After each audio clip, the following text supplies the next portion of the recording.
Hello everyone. सो आज कुछ ज़्यादा ही ठंडा हो गया है लुइविल में। यहाँ सिर्फ मिड ऑफ नवंबर ही है and we can see lot of snow flakes are happening. लगता है नवंबर एंड तक स्नोफॉल भी स्टार्ट हो जाएगी। सो आज बात करते हैं what are the documents that you actually need to apply for a PhD programme in USA। सबसे पहला योर एकेडमिक CV। अब यहाँ पे मैं एकेडमिक CV की बात कर रहा हूँ, रेज्यूमे की नहीं।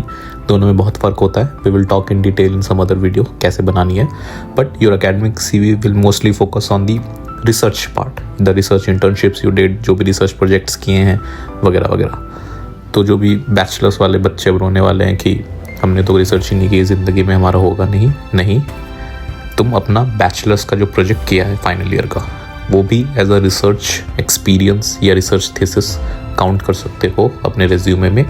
बस खुद को बेचना आना चाहिए। You can sell Taj Mahal also, doesn't matter. Second thing, you need your SOP, that is your statement of purpose. ये क्या है बेसिकली तुम्हारे बारे में, what education you have, what background you have, क्या काम किया है ज़िंदगी में, ऐसी तुम्हारे साथ क्या दुखद घटनाएं हो गई हैं कि तुम्हें PhD करनी पड़ रही है, PhD के बाद क्या करोगे वगैरह वगैरह। सो 1 से 2 पेजेस की होगी जनरली ये।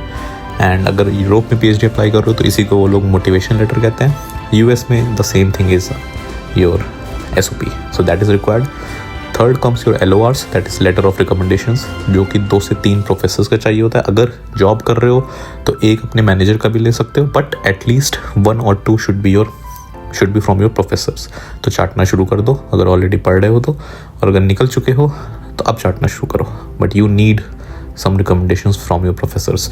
यूरोप में अप्लाई करोगे PhD तो बहुत सारे प्रोजेक्ट्स पे इट इज़ मैंडेटरी कि तुम्हारा मास्टर्स का guide should be one of your recommender.